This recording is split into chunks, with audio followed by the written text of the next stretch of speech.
2026-27 অর্থ বছরের জন্য 8,52,000 কোটি টাকার ছায়া বাজেট উন্মোচন করেছে national citizen party NCP. Bangladesh 2.0 সংস্কার, কর্মসংস্থান ও বিনিয়োগের মাধ্যমে টেকসই প্রবৃদ্ধি শিরোনামের এই বাজেট প্রস্তাবকে অভ্যন্তরীণ অর্থনীতির জন্য সংস্কার ভিত্তিক রূপরেখা হিসেবে উল্লেখ করেছে দলটি, যেখানে গুরুত্ব আরোপ করা হয়েছে কর্মসংস্থান সৃষ্টি, শিক্ষা, মুদ্রাস্ফীতি নিয়ন্ত্রণ ও বিনিয়োগ প্রবৃদ্ধিতে। ঘোষিত ছায়া বাজেটে মূল্যস্ফীতি 8% নামানোর লক্ষ্য নির্ধারণ করেছে এনসিপি। বছরের ব্যবধানে বাজেটের আকার 62,157 কোটি টাকা বা 7.87% বাড়ানোর প্রস্তাব করা হয়েছে এতে। আর ঘাটতি দেখানো হয়েছে জিডিপির 3.09%।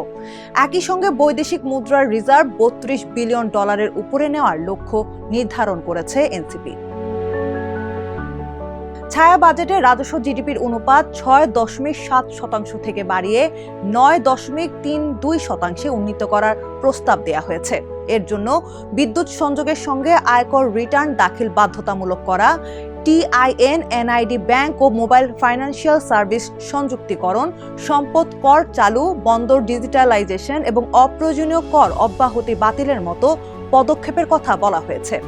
দলটির হিসাব অনুযায়ী এসব উদ্যোগ থেকে অতিরিক্ত 76,000 কোটি টাকা রাজস্ব আদায় সম্ভব হবে। কর কাঠামোতে বড় ধরনের পরিবর্তনের প্রস্তাব দিয়েছে এনসিপি। সাধারণ করমুক্ত আয়সীমা 3,50,000 টাকা থেকে বাড়িয়ে 4,50,000 টাকা, নারী ও প্রবীণদের জন্য 4,75,000 টাকা এবং প্রতিবন্ধী ব্যক্তিদের জন্য 5 লাখ টাকা করার কথা বলা হয়েছে।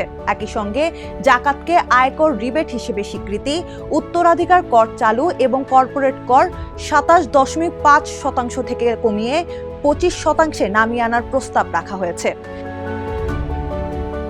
শিক্ষা ও কর্মসংস্থান খাতে বাজেটের সবচেয়ে বড় বরাদ্দের প্রস্তাব দিয়েছে দলটি। শিক্ষা ও প্রযুক্তি খাতে 1,24,425 কোটি টাকা বরাদ্দ, সব সরকারি প্রাথমিক বিদ্যালয়ে স্কুল ফিডিং কর্মসূচি, 5,000 কোটি টাকার শিক্ষক মান উন্নয়ন তহবিল এবং 5,000 স্কুল জাতীয়করণের পরিকল্পনা তুলে ধরা হয়েছে। এছাড়া 5 বছরে 1 কোটি লোকের কর্মসংস্থান সৃষ্টির লক্ষ্য নির্ধারণ করে এসএমই ঋণ, যুব উদ্যোক্তা তহবিল এবং ডিজিটাল প্রশিক্ষণ কর্মসূচির কথা বলা হয়েছে। স্বাস্থ্য খাতে 25% বাজেট বৃদ্ধি করে 52,338 কোটি টাকা বরাদ্দের প্রস্তাব রাখা হয়েছে। এর আওতায় জাতীয় স্বাস্থ্য বীমা চালু, দুরারোগ্য রোগের চিকিৎসায় 70% পর্যন্ত ভর্তুকি, ময়মনসিংহ ও বরিশালে আন্তর্জাতিক মানের সুপার স্পেশালিটি হাসপাতাল এবং 500 নতুন জিপিএস ট্র্যাকড অ্যাম্বুলেন্স চালুর পরিকল্পনা রয়েছে। কৃষি খাতে আধুনিক শস্য বিক্রয় কেন্দ্র, সরাসরি কৃষকদের অ্যাকাউন্টে সার ভর্তুকি প্রদান এবং ফসল সংরক্ষণ অবকাঠামো সম্প্রসারণের প্রস্তাব দেওয়া হয়েছে। একই সঙ্গে বিদ্যমান খাদ্য নিরাপত্তা কর্মসূচিগুলো অব্যাহত রাখার প্রতিশ্রুতিও দিয়েছে দলটি। পরিচ্ছন্ন জ্বালানি ও পরিবেশ খাতে সোলার এনার্জি সোভারেন্টি অ্যাক্ট প্রণয়নের প্রস্তাব দিয়েছে এনসিপি। এই আইনের আওতায় সৌরপণ্যের উপর আগামী 5 বছর 0% কর নিশ্চিতের কথা বলা হয়েছে।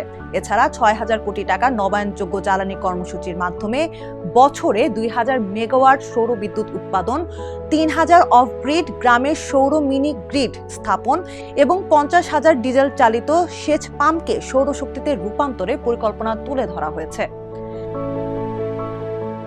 নারী ও যুব উন্নয়নে 5,000 কোটি টাকা নারী উদ্যোক্তা তহবিল, স্যানিটারি ন্যাপকিনের 0 ভ্যাট, 6 মাসের বেতন সহ মাতৃত্বকালীন ছুটি এবং 1 মাসের পিতৃত্বকালীন ছুটির প্রস্তাব রাখা হয়েছে। পাশাপাশি ইমাম, মুয়াজ্জিন, খাদেম ও পুরোহিতদের সরকারি বেতন কাঠামোর আওতায় আনারও কথা বলা হয়েছে।